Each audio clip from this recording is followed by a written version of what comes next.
محسن بھائی بڑے افسوس کے ساتھ یہ بات کرنی پڑتی ہے کہ اگر ہم دوسرے ممالک میں دیکھتے ہیں رمضان المبارک آتا ہے تو چیزوں کی قیمتیں کم کر دی جاتی ہیں، ڈسکاؤنٹ آفرز لگ جاتی ہیں، ہمارے یہاں ڈبل ٹرپل ہو جاتی ہیں، پھل نایاب ہو جاتے ہیں، چیزیں نایاب ہو جاتی ہیں، ایسا لگتا ہے جی اس سے پہلے کبھی تھی نہیں، اچانک ہی آئی ہیں۔ تو جو لوگ یہ عمل کرتے ہیں ان کے لیے کیا عذاب ہے؟ اعوذ باللہ من الشیطان الرجیم، بسم اللہ الرحمن الرحیم۔ قال اللہ تعالیٰ فی القرآن المجید ولا تعاونوا علی الاسم والعدوان آمنت باللہ صدق اللہ العظیم اللہم صلی علی سیدنا مولانا محمد وعلیہ وسلم صلی اللہ علیہ وسلم۔ شریف بھائی جو سوال آپ نے کیا کہ جو ذخیرہ اندوزی یا منافع خوری کرتے ہیں، اللہ تعالیٰ نے قرآن میں بڑے واضح طور پر ارشاد فرمایا ہے ولا تعاونوا علی الاسم والعدوان، جو برے کام کرے ان کے ساتھ تعاون بھی مت کرو، ان کا ساتھ بھی مت دو اور اس کام میں شامل حال بھی نہ ہو۔ ہوتا کیا ہے آج کا جو معاشرہ ہے، ہوتا یہ ہے کہ کرپشن ہم کہتے ہیں بڑا ہی کرتا ہے، ایسا نہیں ہے، کرپشن ٹھیلے والا بھی کر رہا ہے، جس کو جتنا موقع مل جائے، ٹھیلے والا بھی کر رہا ہے، کرپشن آپ کا دکاندار بھی کر رہا ہے، جیسے جس کو موقع مل رہا ہے وہی بات وہ کر رہا ہے۔ اور رہا ذخیرہ اندوزی والی بات یا منافع خوری والی بات، وہ بڑا آفیسر بھی کر رہا ہے اور جو ٹھیلے میں بیچ رہا ہے وہ بھی منافع خوری کر رہا ہے۔ اصل بات یہ کہ اللہ تعالیٰ نے خاص یہ فرما دیا کہ جب تم گناہ کا کام دیکھو تو اس میں تمہیں، آپ دیکھتے ہیں جب گناہ کا کام ہوتا ہے فائدہ نظر آتا ہے، انسان لالچ میں آ کے وہ عمل شروع کر دیتا ہے۔ تو ہوتا یہ کہ آپ اگر ایک ریٹ ایک ٹھیلے والے رکھیں تو آپ جتنے بھی ریٹ آپ ٹھیلے والے کے پاس جائیں گے سب کے پاس وہی ریٹ ہوگا، کیوں؟ کیونکہ سب بولتے ہیں کہ یہ منافع اتنا لیتا ہے میں کیوں کم لوں۔ وہ یہ نہیں دیکھ رہا کہ اللہ کیا مجھے کیا جواب دینا ہے، وہ یہ نہیں دیکھ رہا کہ اصل جو حکومت وقت نے جو اس کو جو منافع کا کہا ہے وہ یہ نہیں دیکھ رہا، بلکہ وہ آپس میں طے کر لیتے ہیں اور آپس میں ایک گناہ کے تعاون میں تعاون کرتے ہیں، اور قرآن فرمایا ایسا کام مت کرو۔ پھر اللہ کے رسول نے کیا فرمایا؟ حضور فرماتے ہیں جس نے 40 رات کھانے کی اشیاء میں ذخیرہ اندوزی کی، جو کھانے کی چاہے پھل ہو یہ سب،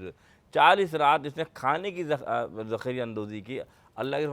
کے رسول فرماتے ہیں اللہ اس سے بری ہے اور وہ اللہ سے بری ہے، یعنی اللہ تعالیٰ اس سے اپنی نظر رحمت دنیا میں بھی ہٹا لیتا ہے اور آخرت میں بھی ہٹا لیتا ہے، یعنی کہ دنیا میں اس پر جو اس کی دعائیں وہ قبول نہیں ہوتی، اللہ اس کے مال میں برکت نہیں دیتا، اس کے گھر میں افراد میں بیماریاں پھیلنا شروع ہو جاتی ہیں، اور جب مر جاتا ہے تو روز محشر اللہ رحمت اس پر نہیں فرماتا۔ اچھا محسن بھائی، جیسا کہ آپ نے کہا کہ اگر ہم بات کرتے ہیں ٹھیلے والوں کی، ابھی ہم تھوڑا نیچے اس پہ بات کر رہے ہیں، ایک ریٹ فکس کر دیتے ہیں اور جو حکومت وقت نے ریٹ کہا ہے وہ اس پہ نہیں چلتے، لیکن جب ان سے بات کرو تو وہ بولتے ہیں کہ حکومت وقت صرف لسٹ کی حد تک یہ ریٹ لکھتی ہے، جہاں سے حکومت وقت ہمیں یہ مال دے رہی ہے وہ بھی ہمیں مہنگا مل رہا ہے، ہم کیا کریں؟ نہیں دیکھیں، بات یہ کہ بھلے مہنگا ملے تو طریقہ کار یہ ہے کہ حکومت وقت نے یہ منافع کے ساتھ ریٹ دیے ہوں گے، اگر نہیں دیے تو پھر ان میں کمیٹیاں ہوتی ہیں وہ طے کرتی ہیں۔ آیا اگر ایسا ہے، لیکن آپ اجارہ داری جسے کہتے ہیں، اب جسے یا غنڈہ گردی جسے کہتے ہیں، کچھ لوگ خود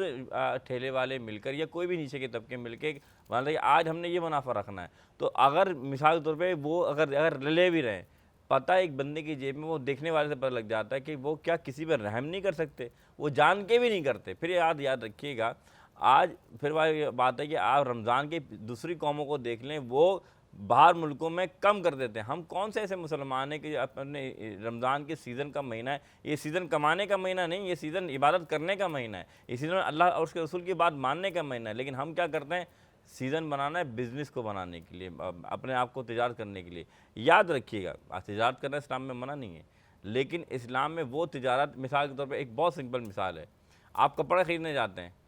اور یہ پھل بھی خریدنے جاتے ہیں، ایک لفظ میں اکثر یہ سنتا ہوں اور ابھی میں جب خریدتا ہوں، قسم کھا کے بولتے وہ کہہ رہے ہیں خدا کی قسم اس میں 1 روپے منافع نہیں لے رہا، حلال پیسے حرام کر لیا، کیا فائدہ ہوا؟ تو بھائی صاحب بول دو میں اتنا منافع لے رہا ہوں، لیکن عام طور پہ اتنی جھوٹ اس میں، اور جس مال میں جس کام میں جھوٹ شامل ہو جائے،